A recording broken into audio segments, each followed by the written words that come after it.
Wait, just get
Boys and- Oh, God.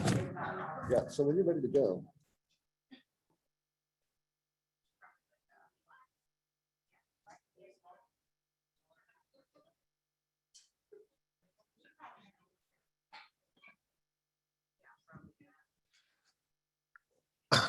Okay, good morning, everyone.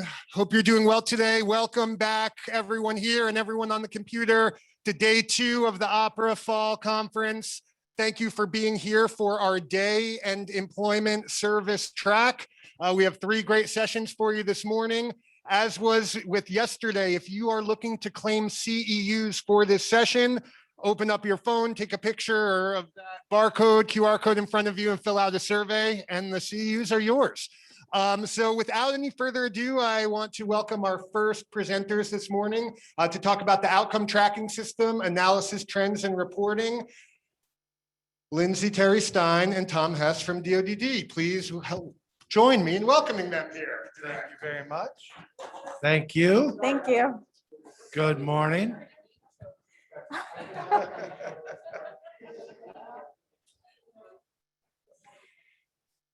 That's an energetic introduction. Thank you. Yes. I'll try to keep it up to that level in terms of energy. I'll be out working the crowd here in a couple of seconds. Lindsay, you want to introduce yourself? Yeah. Good morning, everybody. Happy Friday. My name is Lindsay Terry Stein, and I am a data project manager at the Ohio Department of Developmental Disabilities in the Division of Policy and Strategic Direction. And I'm Tom Hess. I'm a community life engagement project manager and technology first and outcome tracking system project manager for the division. I cover the southeast region of the state. Do we have anybody from the southeast here this morning? Need a gold star? What county are you from? Athens. Awesome. Thanks for making the trip. So we're really looking forward to this morning.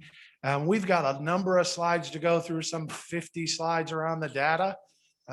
If you're not really a big data geek, I question your decision-making coming at 9 a.m. to the data meeting, unless you really needed a nap. But we've been looking through the data and really living this outcome tracking system. We're going to fly through some history, some background. We really want to get to the conversation around the data for 2020. So we're going to go through it. If we go quickly, we're going to talk about history and some functionality. If you have questions ongoing, reach out to us. We'll give you all our contact information. If all the outcome tracking system is new to you, please just reach out and we'll give you all that contact information. So setting the tone, how many people have been in the outcome tracking system? Woo! All right, good. Awesome. So we've got, how many people are brand new to the outcome tracking system? Okay. We've got quite a number of those too. So we'll try and be gentle and not go way too fast on the outcome tracking system. But the new outcome tracking system replaced what we call employment first outcome tracking system in 2019. Anybody work in the old employment first outcome tracking system and live to tell the tale? We've had this in place for a number of years, tracking the data. Our first system had its struggles. We'll just say that. Back in 2017-18, we developed a stakeholder group, met, kind of reorganized our thinking around the outcome tracking system and the collection of data, and came up with our current system, which we think is actually pretty cool. It captures how people are spending their days. We really do look at, it doesn't focus on the individual outcomes, but much more of the process and the big picture view. The larger system outcomes is what we're going for, right? We want to be able to drive our system forward based on what people are doing on their day-to-day lives. So that's really the focus of the outcome tracking system currently. Oh, perfect. Thank you. So what is data? Why is it important? Data is the facts or information collected for a purpose used to calculate, analyze, understand, or plan for something. It provides meaning and relevance and can lead to increased understanding and a decrease in uncertainty. It establishes baselines, benchmarks, and goals to keep us moving forward as a system. It allows us to make connections that lead to insights and improvements. It allows us to identify trends and patterns, measure progress and success. It allows us to gather quality information to make those informed, data-driven decisions. And it's essential for policy planning. So DoDD has a strategic plan that we have developed with some core values. That includes kindness and empathy, collaboration, transparency of data, innovation, quality, inclusiveness, and accountability.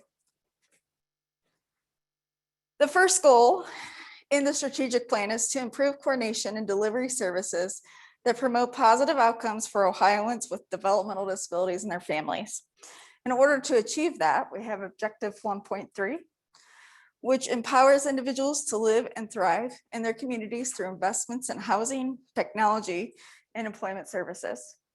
And that's part of what the outcome tracking system allows us to do. We have also goal number 3 in the strategic plan, which promotes excellence of our system and services through innovation and accountability.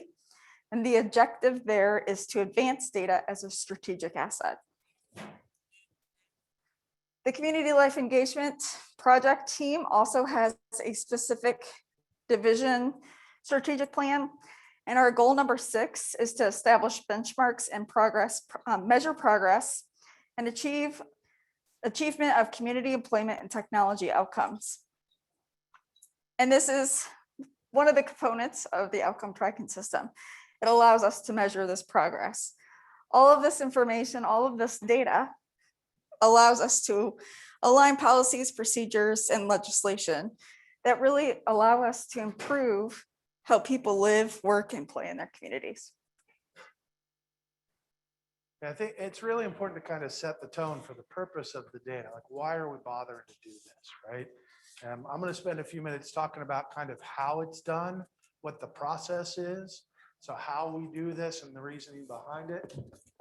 It is a yearly snapshot. So we take a look at the data from September each year. And we chose September because it's a really pretty month. Isn't that how we collect data, right? No, actually, we worked with a national organization and some experts in data collection to determine that September is the most important month and the most stable month for collecting employment data for people with disabilities.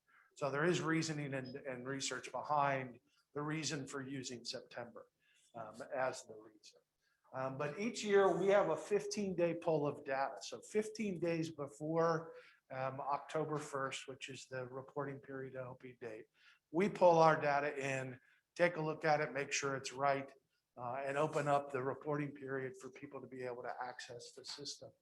The reporting period opens on October 1st. If you're having trouble and remember that date, that also happens to be my birthday. Just a coincidence. I'll accept cards. I can't really accept any money or gifts, but cards and well wishes, maybe buy me a drink. I'm okay with that too. Entering data also works for him. That's right. The more data you enter on October 1st, the happier I'll be. And we'll get to that later. Some of the people that get in there on October 1st, it's That's really amazing. inspiring how many people are devoted to the data. But basically, we assign our questionnaires to the appropriate providers starting on October 1st. So the ICFs and county boards assign them to the providers, and the providers go in and complete those questionnaires. The data entry is based on what happens in the month of September.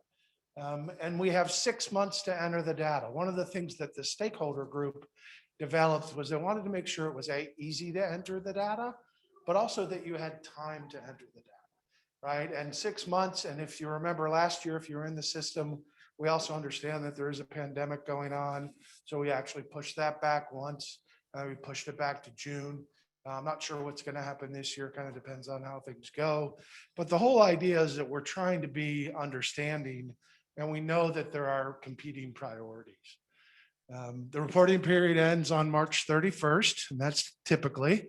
Hopefully, in the coming years, we'll be able to get rid of typically. We can all get back to a little sense of normal. And then it's read-only after the reporting period ends.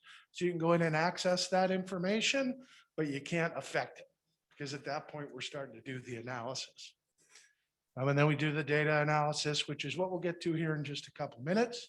and then you're able to pull reports. I think the reporting function is really critical with the outcome tracking system because it allows you to do the data how you want to, right? If you enjoy Excel spreadsheets and that's how you sort your data, you can do that. If you want to do it by age or DODD number, we'll get to that here in a little bit, but the reporting function is really critical. And that was part of the whole thing with the outcome tracking system when we created it. Not only did we want it to be easy to use, easy to access, but easily to gain your data. So you as agencies are able to move your systems forward with the data that you have. So that was a really important component for us. And it really is functional. I mean, Mhm. there's a number of different counties that I work with where they collect it and use it in different ways. And we'll show you a video here shortly. You'll get to see how some counties and some providers are able to use the data differently, which is nice. So we pull the information into the outcome tracking system on a couple of different hierarchies, right? First, it's billing. So we pull in billing from a number of different services, adult day and vocational being kind of the bigs and the ICFs. And then county board services and supports. So it comes in based on whether, if you're from the county board, how many county board folks do I have here? So they do it in the services and supports area. And then in the ICFs, it's people who are listed as a resident. So if they're active and listed as a resident for an ICF, their data will get pulled into the system as well. One of the cool things about this hierarchy that I think is cool, I don't know, maybe I'm a little odd. Don't answer that, Lindsay. Is that we include the ICF data, right? We understand that much of this conversation is about day services and vocational rehabilitation services, but the residential data is a critical component to moving people out into the community. And this is one of the first data systems that really includes the full spectrum of that, where people live, where they work, where they go to day services, right? All of that is what's informing our decisions to move people into the community. So we talk about the questions, right? I mentioned the questionnaires that providers need to complete for the people that they serve. And these are the questions. They're pretty simple and straightforward. They're pretty based on what we talk about, right? We're talking about competitive jobs. We're talking about non-work activities. We're talking about community and facility based. It's pretty straightforward, these 6 questions. If they answer yes to these questions, there'll be some drop downs, right? And we're not going to get into the details of that today, but we do have opportunities to do that regularly each month. So if you need training and support, we're happy to do that. But the idea being that we have these 6 questions so that we can start to drill down into the information of what people are doing during their days. Right? We're going to, here in a minute, we're going to go through data at a high level on each of these areas. Right? So we're going to go through that information with you and show you what happened in 2020 and then show you some of the information that happened in 2019. Having mask issues, I'm having wardrobe malfunctions at the moment, sorry.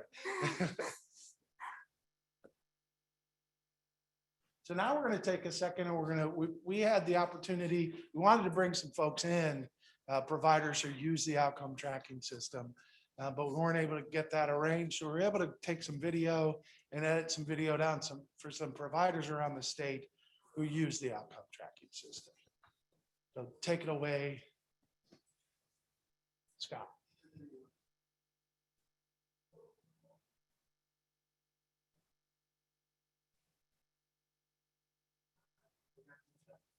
No worries. Any questions?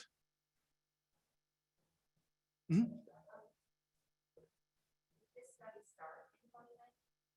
This current system did, yes.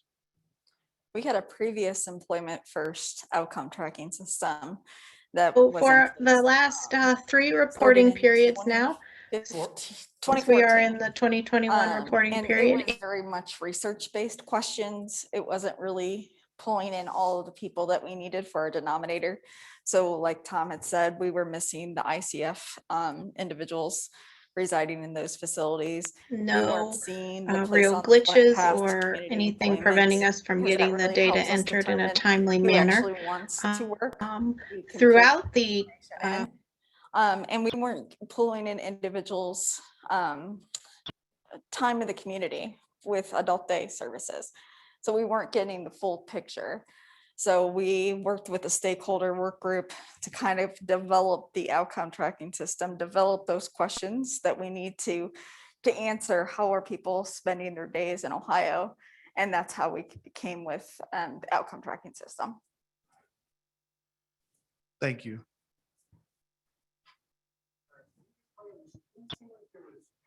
So for the last 3 reporting periods now, since we are in the 2021 reporting Yeah. period, Angie and I have. I checked to make sure it worked before we sent it. Oh no.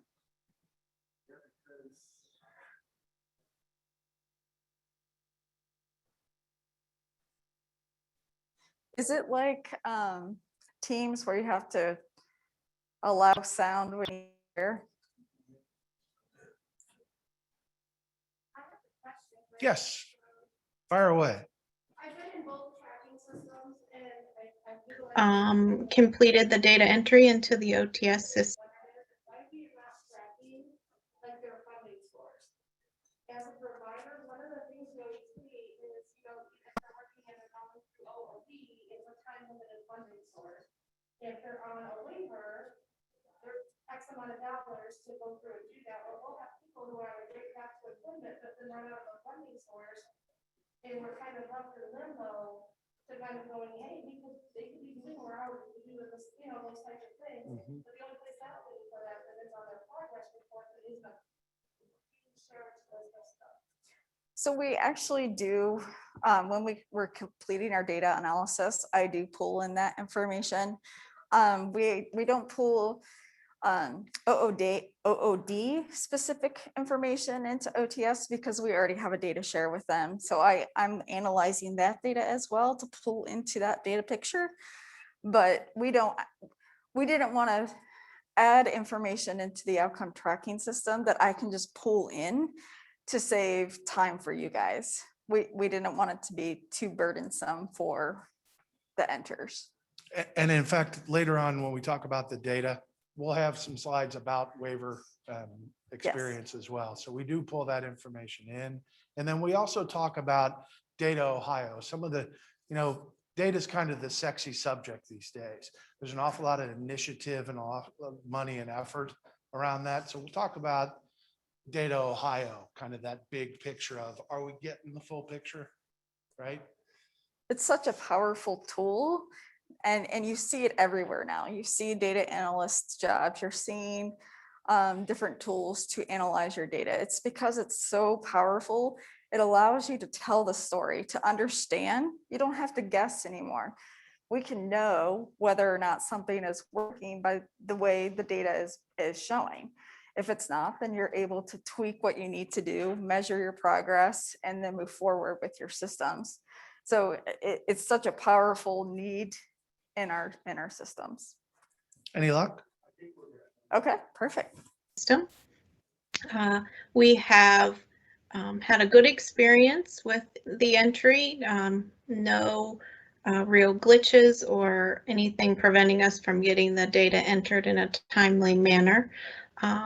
Throughout the 3 years, we have shown that the time that it takes to enter the data has decreased. Of course, as we all are aware, the first year probably was the longest. And just recently, we are about to complete our reporting for the 2021 period. I have worked with Angie, and we have created a database that mimics the OTS requirements.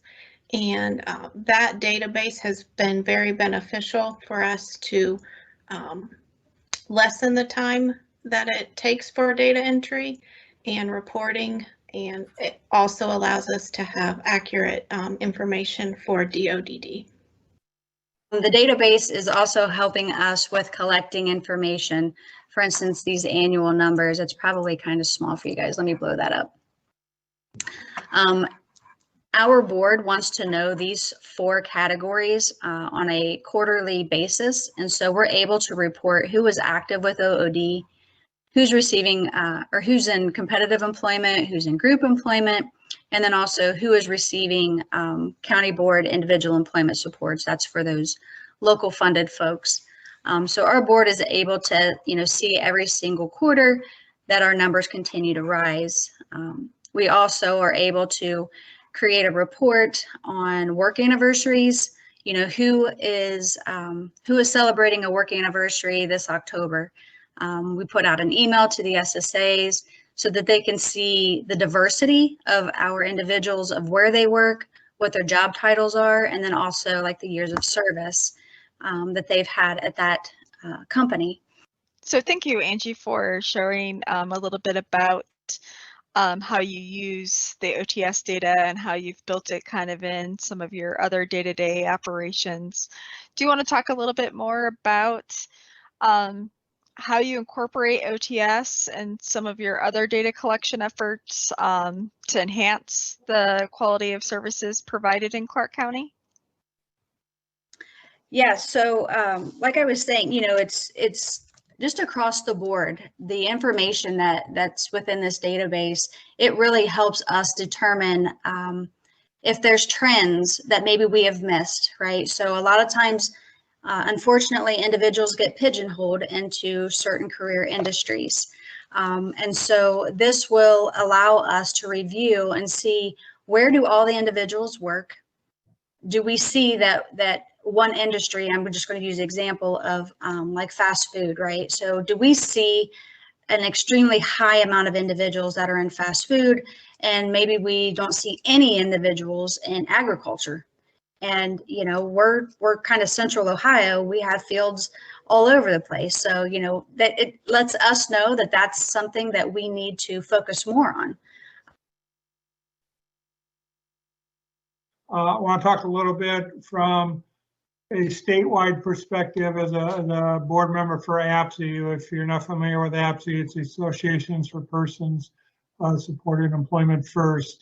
So we're very interested in understanding all the stuff that's happening statewide, whether it's a huge county, small county, because part of our role is to provide technical assistance and training and so forth. So of course the OTS system is a very crucial portal for us to understand what's happening. We get a lot of feedback directly from counties, providers, those kind of things, but having data to kind of direct our activities. I actually am the chair of the training committee for APSI, so we really like to know as much as we can about the employment picture statewide for everybody that's on the path and so forth. So, and Lindsay and Tom, I've been kind of involved with this from the beginning to help kind of strategize what kind of questions, if you guys are familiar with this system, that change. The department has done a tremendously good job of changing the focus of what questions were asked, especially around employment, and the rest of the day as far as that. Back up to the statewide information, it's been really helpful to identify, like I said, each county's numbers as far as people employed and what they're employed in, whether that's facility-based, community, group, community, individual employment, all those kinds of things. It kind of gives us a very good starting point for developing the trainings. We still get a lot of feedback from individual providers of services for that. To that is, it does help having one place as a vendor. Now I'm speaking, it does help having one place where you can go to get a lot of demographic information for things like your CARF accreditation. You have to fill out a whole bunch of stuff to go through the CARF process, and all that stuff is very nicely and neatly presented through the OTS system now, and it does save the vendors a little bit of time as far as that goes. And our company just had a graph about a year ago. I did have one question that came from your comments. I wonder, do you see the opportunity to use some of the outcome tracking system employment and community integration data in your efforts at the provider level? At the provider level. Yeah. Oh, sure. Yeah, it's valuable, like I said, just to understand all the people we're serving, because when at the vendor level, you're thinking one person, one plan, so you want to, but then it's very important to understand what the group of all the people you're serving are, and it can help guide your future growth potentially if in working with the SSA departments, and our particular company works with 3 different counties, and each county, of course, has different demographics. There's different people on there, and so it does expedite, I guess, for lack of a better term, our understanding of where people are, even though we get a referral for one person. So do you kind of want to tell us a little bit about your experience with the outcome tracking system data with entry and reporting from the perspective of Washington County Board? Sure. When we went from employment first to the OTS, the questions kind of changed. Things got a little more in depth, and I set up a paper that followed all the questions from start to finish in the system. And then each of the SSAs has access to these. Most of them I set up with drop downs where you could just say yes or no and didn't have to write it. And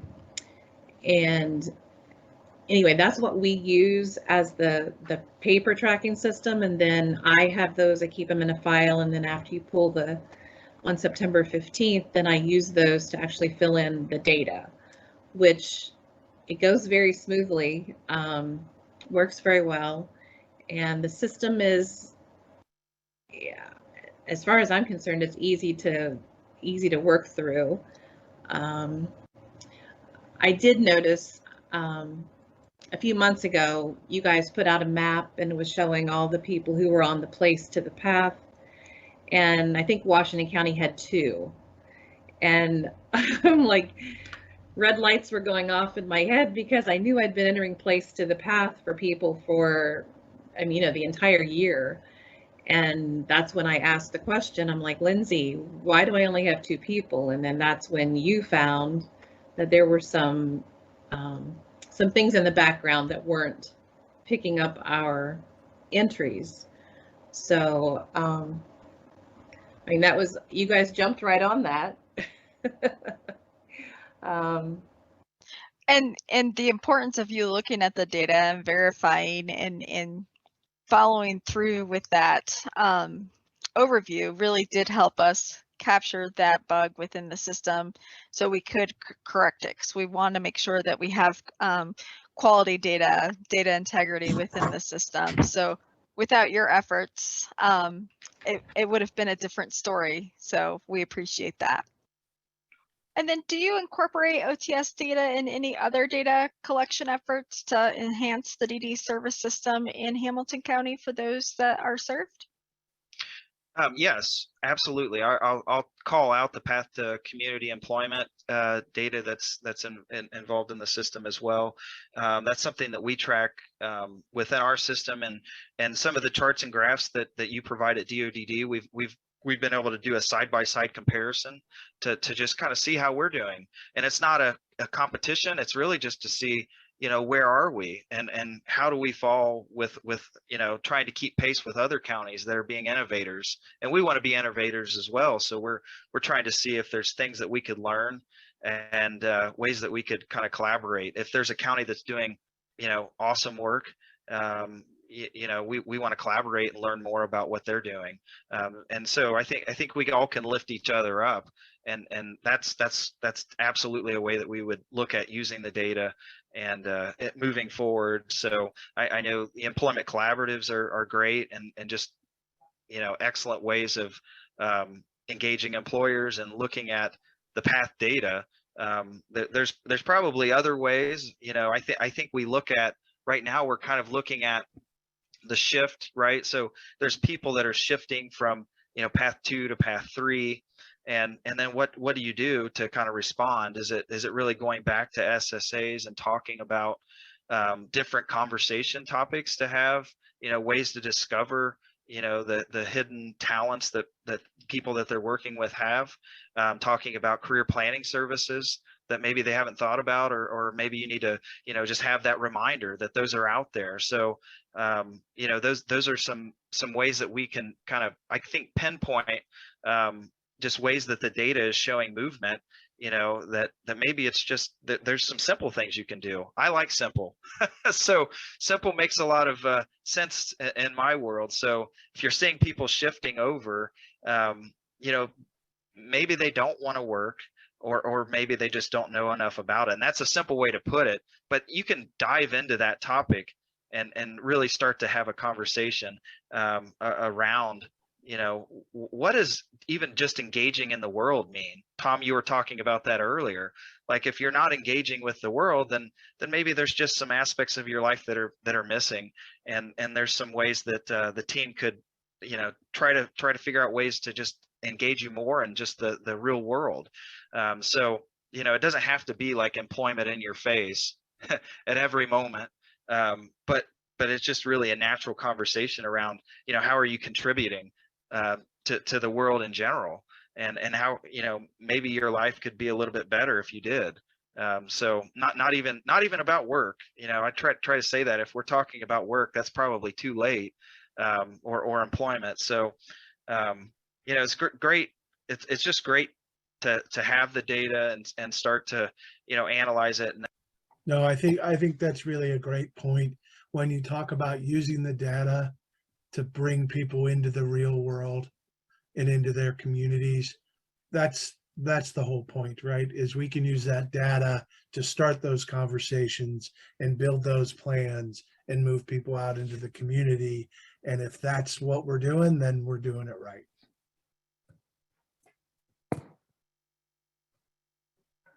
Now we're going to get to the squid comp part of the presentation, squid game. So I think it's really important to kind of point out some of the things we talked about when we put that video together. Is we didn't want it to be kind of a Pollyanna view of the outcome tracking system. We pointed out some of the bugs, right? We wanted to make sure that you're aware this is the second year of the system. I think Lindsay set up a great system where people can communicate with us. We want to know if there's things that you need. We want to know if there's a bug or there's a problem or something doesn't add up, because that data integrity piece is critical to our systems, to making sure that this information is accurate and correct and that we're reporting it out. And you guys are inputting the information and using the reports, so no better experts than you. So we try to be as available as possible and transparent as possible. So hopefully that came out, that we're really trying to move this forward. And it's a process that we're doing together. So we really do appreciate all the effort and all the energy that's gone into this system. Any questions about the presentation so far? Lindsay's getting ready to jump into the actual data. So we're excited to do that. But any questions so far? Excellent. Great. How many people love data? Everybody put your hands up. Everybody should love data, right? So we're really, really excited to be able to share this data with you. We're going into our third reporting period for OTS. 2019 was our first year that we launched OTS. That gave us baseline data. And frankly, it was great timing, because what happened in 2020? COVID, right? We want to make sure that everybody understands that we are really, really appreciative of everything that you guys have gone through, what you've done, how hard you're working, and how hard you're continuing to work. We know COVID, there's really no words, COVID, right?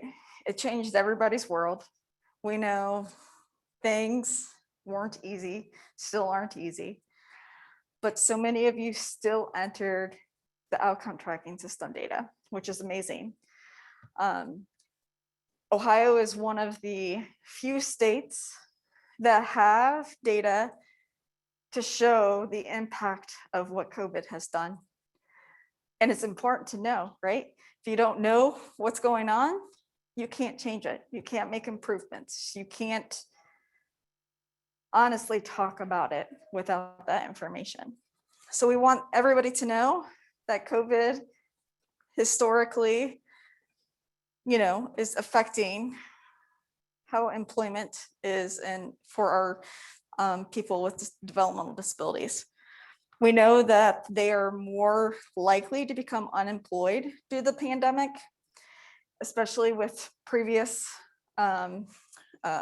observed sessions like the recession. And we know that a lot of people with disabilities remain unemployed because of the impacts of it, because maybe they have underlying health conditions.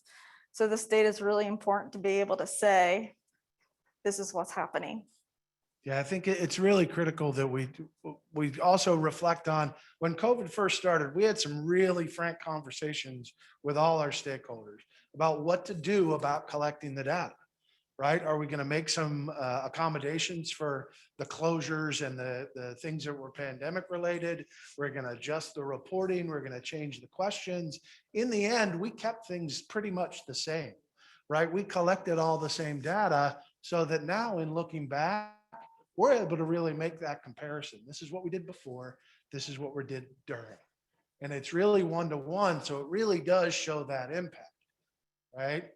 The struggle that I think a lot of people have, and you'll see this in some of the numbers, it just doesn't look good, right? Some of the things we did around group activities and facility-based, they simply weren't there, right? And we'll talk about that when we go through the numbers, but I think it's important that we realize that we did that on purpose because we really want to know how COVID affected things. So people answered the questionnaires based on that month in September.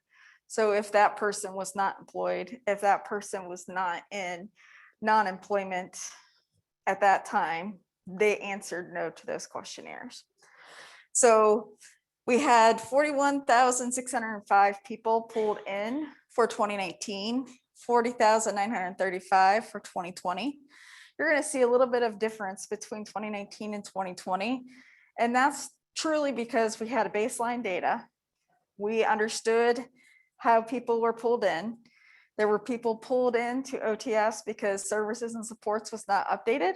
But now, counties really worked really hard to make sure that all of their information was updated in CRM IDS prior to that 15-day pull. So that 2% decrease is not a concern. The number of unassigned questionnaires, this is the number of questionnaires that county boards did not assign.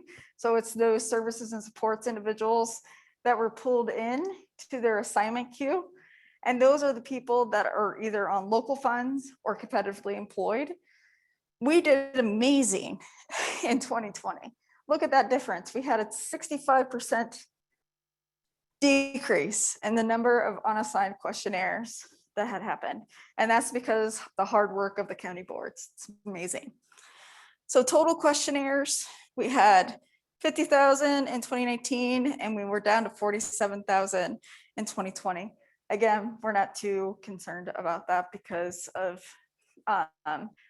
adjusting who was pulled into that 15-day pool.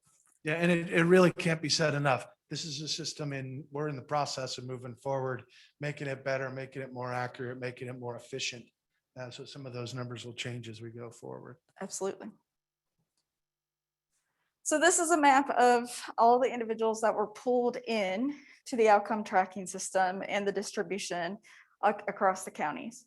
The darker counties, like we have in Franklin, Cuyahoga, Montgomery, Hamilton, those just represent that they have a higher number or higher proportion of individuals that were pulled into the outcome tracking system. You can see all the individuals that were pulled into the outcome tracking system. And this is whether or not they reside in an ICF or if they were pulled in based on services and supports or billing. I think it's important to note that in the outcome tracking system, when you go in, you'll find this map and you can go into your individual counties and look at that data, right? This is kind of for our presentation purposes today, but when you go to the website, which we'll show you the links at the end, you'll be able to parse that data out for the ones that are important for you and compare them. Yep. So this is the job categories that we have. So 4 job categories that we ask questions about: self-employment, group integrated job, facility-based work, and individual competitive job. For reporting period 2020, we had less than 0.5% for self-employment. We had 14% in group employment, 40% in facility-based employment, and look at this number, 49% in individual competitive job. How amazing is that? 49% of those pulled into the outcome tracking system were employed in an individual competitive job. It's absolutely fantastic when we talk about the numbers and where our trends, right? And as we move forward, we want to see that number go up, right? We want to see that community and integrated job go up. Mhm. Were there fewer overall people in employment services at all? We're going to get to that. Yep. Yep. Absolutely. And one of the things, and as we go through this, one of the things, the struggle with having an hour-long presentation is you really want every single slide, we want to sit and really nail it out. And that's going to be our plan in the coming year. So you think that's a good trend, but people are making less money and doing less work in general. We're going to talk about We're going that. to talk about that. That's a Yeah. great point. And this is the beauty of the data, right? Because it starts those questions. Yes, Scott. Scott? And I have a similar question. So, and I don't know if there's a way to capture this data, but do you know sort of how this compares to just adults with IDD in Ohio in general that are not necessarily receiving employment services? Because obviously that 49% number is amazing. I'm just curious how that sort of corresponds with more broad statewide data if there is anything like that. We didn't get into that here, but that's another deeper dive that we'd love to do. We really wanted like 4 hours for this session to be able to to talk about that. Well, we couldn't afford the pillows. that it would Right. take for people. But yes, that is the plan, is to look at that information. You're welcome. Yeah.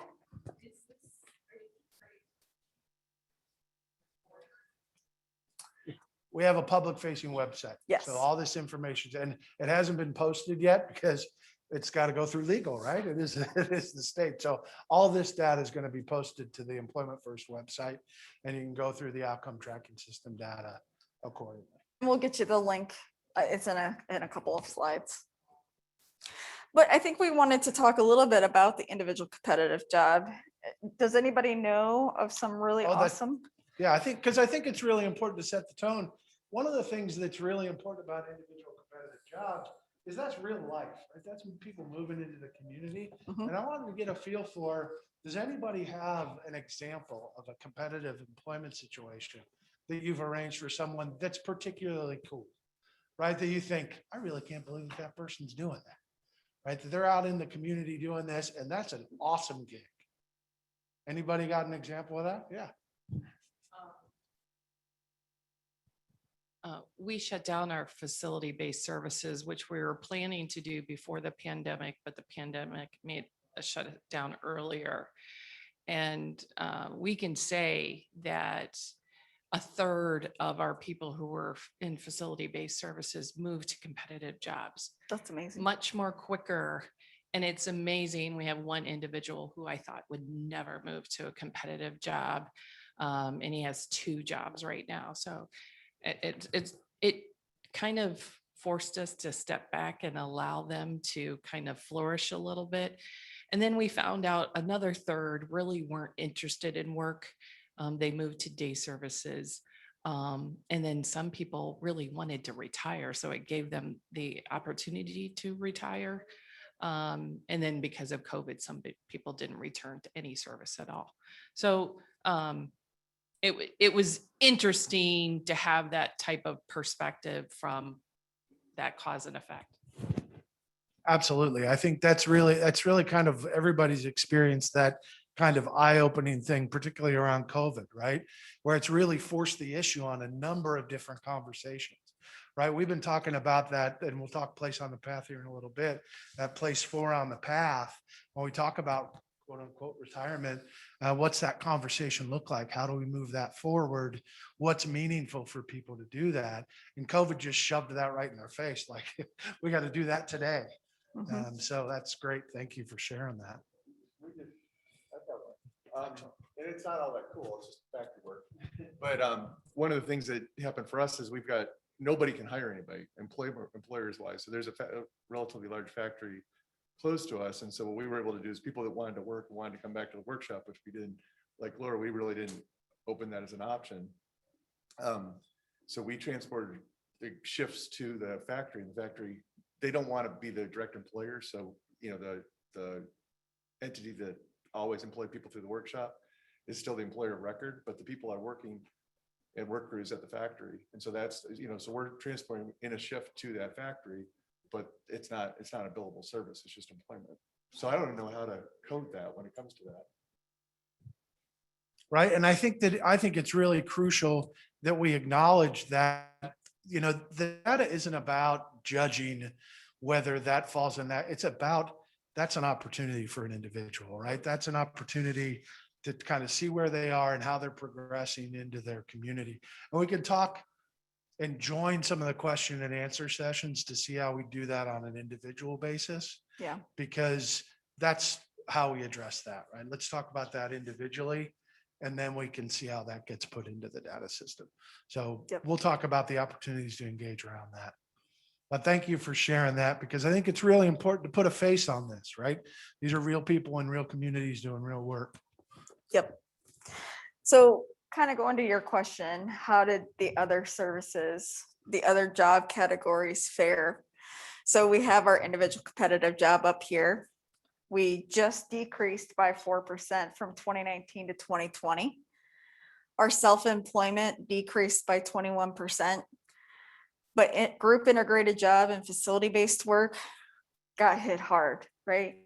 We're down 44% in group integrated job, and we're down 55% for facility-based job. So overall total, we're down 35% total employed. So we only captured 9,333 people who were employed for reporting period 2020. And if you remember, because of COVID and some of the executive orders from the Department of Health and the governor, a lot of those service-based jobs got affected. So that's a significant impact. Yes. Is that number? Is that number based upon what was actually reported, meaning that some of those questions weren't answered in 2019? That's not capturing that. And those people that actually weren't reported, I guess, is what I'm saying. Are we? This is all based upon what was reported in the outcome tracking system. Yep. Yeah. So it's all based on that information. The one thing, you know, I can't stress enough of what was reported in the outcome tracking system for 2020. Just having that decrease in individual competitive employment is a big deal, right? I was kind of expecting a gasp yes. of people going, really? 4%? I thought it was going to be 40, right? I thought it was going to at least be 20. Right? I thought the same thing. I was expecting that top number to be way higher. Yes. And compared to what we hear, that so many people lost their jobs, it'd be interesting to see them with the 2020, 2021 data. That would be, I really expect that to be way higher. And Absolutely. to really, like we talked about earlier, digging into that number, Yeah. right? What's that really mean, right? Is that about how many people were coming in and going out into other jobs? How many, you know, what's that mean? Yes, Scott. Yep. I was just gonna say, I think to Melissa's point, to Laura was speaking to before, I mean, the down 55% in facility-based work, you know, who knows where that number starts to come back to in the next couple of years, but it's not gonna come back to where it was. So there's certainly, you know, as far as competitive employment, you know, opportunity to, I think, Absolutely. to get that integrated number way up, considering where that facility number is now. So Right. Facility and group, right? I mean, because they really took the hit group, anything started with group really had a bad year, right? Because we weren't in groups. And how many of those individuals in both of those went to an individual competitive job because we had that ability to move them forward in those jobs. Yeah, I think it'd be interesting to study what their path was. Yes. Pre-COVID versus after COVID. So example, us, we realized there was people who really didn't want a job. There was a portion of that. Yeah, that's the struggle with having an hour-long presentation for Yes. all the data. Because we're really, and this year, we're going to give opportunities for that. And we're going to try and get the feel for the room and from people. Is there energy behind, let's spend a half a day doing this, right? Let's schedule this a couple times throughout the year where we can really get in and get up to our necks in the data, right? This is kind of that higher level view. So yes, Jan. Yeah, we talked to providers, but it was the last part. Some of that decrease was mainly due to the places they did group employment closed. So not necessarily people didn't want to continue to work, right? But the companies they contracted with to go in and do the group employment had closed for a period of time, and they That's a good either point. lost those contracts. Right. Yeah, and making sure we account for all the reasons, right? Right. Yep. Is there data to show during the pandemic, like what job classifications were? We're Just gonna talk kind of about the seeing where and occupations. where they were being employed. Yep. We got to quit taking questions. We'll get to all this data we got. You guys are all right You on guys are track. prescient. I love it. We're going to transform you all. That's awesome. That's what we want. But I do want to say one other thing about this, with this individual competitive job. So we do federal reporting with the Institute of Community Inclusion, and we share this information with them. And they reached out to us because we are one of the few states in the country that had this. Because most people were seeing 40, 50% changes where people lost their jobs. So we really want to know a little bit more about what is happening in Ohio, because it seems like something good is happening, right? And I honestly think it has something to do with our occupations, and we'll talk about that here in a minute. So wanted to show you a little bit more of those group employment trends because we have different job types in those. We have the enclave, which was down 48%. Mobile work crew down 47%. Provider owned business 39%. And again, total, it was down 44%. Let's look at the hours and wages to see how we changed from 2019 to 2020. Our individual competitive job, we increased 3% in how many hours per week they worked. And look at this, another wonderful thing, 5% increase in the wage per hour.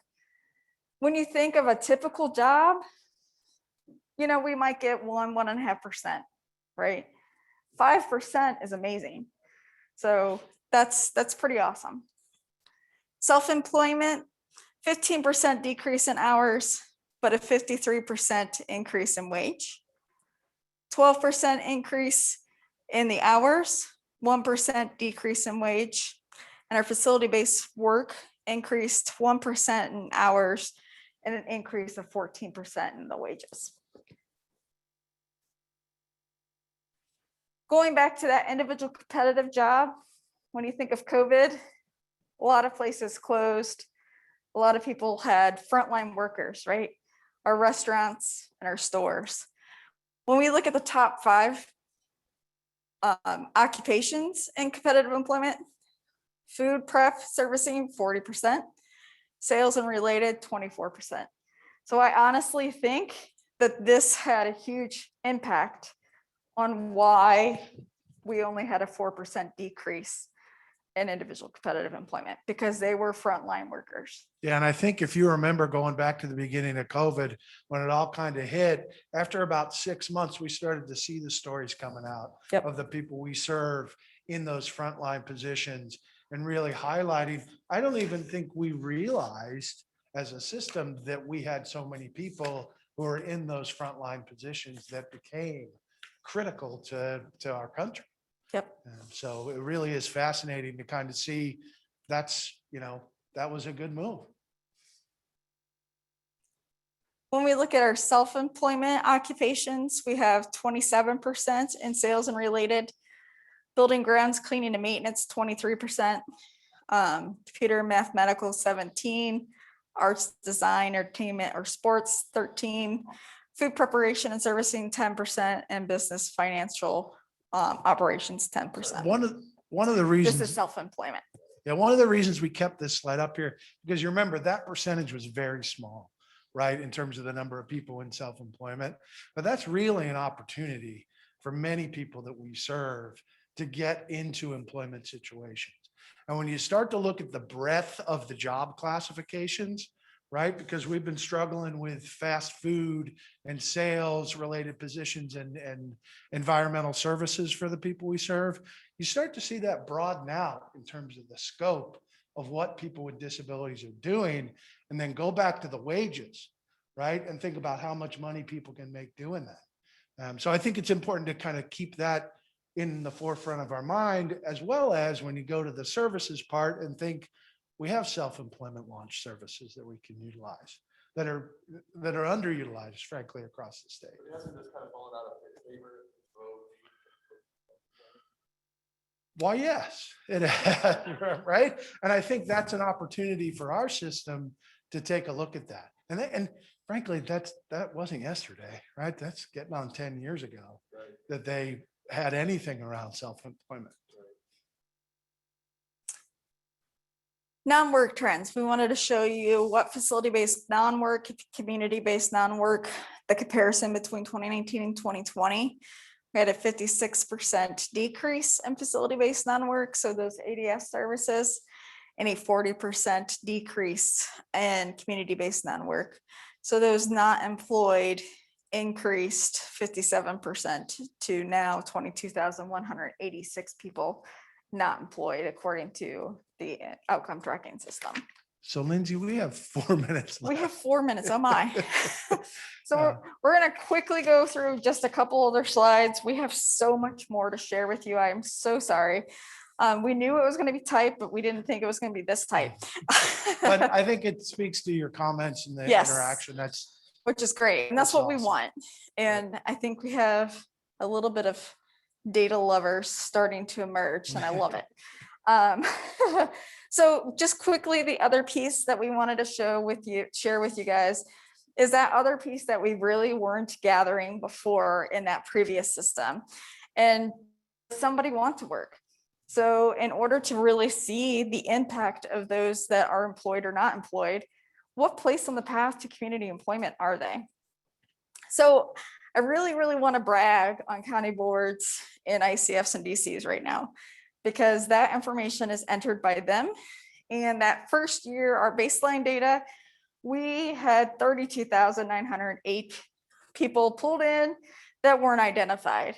And that has 58% changed. We've went from 32,000 to just a little over 13,000 that have not had an identified place in the path, which is just huge. So that's awesome. And I think that really would reflect on kind of our conversations around that place on the path. We've had that in our requirements for a while. Yep. The conversation around it's been difficult, right? How do we use that information? How do we help see people progress from a 4 to a 3 to a 1, right? And if you still look at these numbers, we still got a long way to go, right? That place 4 on the path is still significantly larger than most of the other areas on place on the path. So that's that opportunity for moving forward. Yeah, so I have it broken down, place 1, 2, 3, and 4. You can see that place 1 is starting to increase on the trend line. Place 2 slightly increased, just 2% from 2020 to 2021, because we have that data pulled into reporting period 2021. So we were able to pull that information and share it with you guys. Place 3 is consistently increasing, and so is place 4. So I think this will be really interesting to kind of monitor throughout the years. We were going to do a deeper dive into the place on the path with, you know, where everybody was over the reporting periods and some of the demographics. We're going to have to do this in one of our Q&As, I think, to really go over it. But I do want to say this, because I think you guys are going to get the PowerPoint to kind of look at. As you're looking at all of the demographics, we have gender, we have race and ethnicity, we have living arrangement, we have our waivers that were pulled in, and our services. So all of that information has been very consistent with our overall population. So there wasn't anything that really stuck out to us to say, oh, this is something of concern. It's really consistent. And one thing that we were going to talk about was the Data Ohio portal. Mm-hmm. That's a good place to go to see our general demographic information. Yep, and that link will be in a future slide, but I think Yep. it's also like, we talk about that living arrangement slide. There's not anything earth shattering there. We know Right. where our people live, right? It really isn't any different than what we see reflected in the NCI data living at home in many places. And this one isn't a surprise to us either. It's very consistent year after year. A note on this, providers do have 360 days to bill, so to change a little bit, but you know, place 4, you're seeing more of the ADS services. Place 3, you're starting to see a little bit of the vocab because they just don't know. Place 2 is where you're starting to see that career planning and individual employment supports, and place 1, the individual employment supports really flourish. One other last thing, and then I know we're out of time. We're doing a lot more with the data, and obviously there's a lot of what's the word I'm thinking of? Interest and energy, Yes, focus. thank you. I'm trying to hurry. Money. My brain stopped. Yes. So we are definitely continuing the evaluation of this data. It's really important to move our systems forward. It really allows us to measure those progresses and benchmarks within our strategic plan. So we're going to continue the data analysis. We're going to have our OTS data website updated, so you'll have that information, and it's going to help inform some of our other work that we have. So we do have places to get a hold of us. We have one-on-one office hours. We have our Q&A monthly. And that Q&A monthly, and use these resources when you get the PowerPoints to reach out and connect with us. We're Yep. planning on using the Q&A monthlies to pull a subject out. We'll probably start asking people, what do you want to do in the next month's session in terms of pulling a piece of data out and diving into it a little more detail. 'Cause Yep. I think that, like, we're geeks, right? I think that'll be fun, right? I think that's going to be an enjoyable meeting to really be able to get in and get dirty with the data. Yep. And then I mentioned the Data Ohio portal. If you haven't been, you have a link there. It is shows us our Ohio specific data. Again, going back to that strategic plan and being transparent with our data, having accountability. Other data sources that if you are interested, that you can get data for, and then our contact information. So sorry that we ran out of time. We do appreciate you and your questions, and we look forward to having conversations with you about data again. Thank you.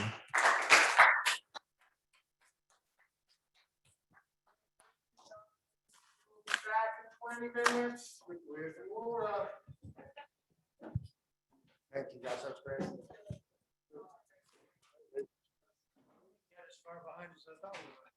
Yeah, no, that was great.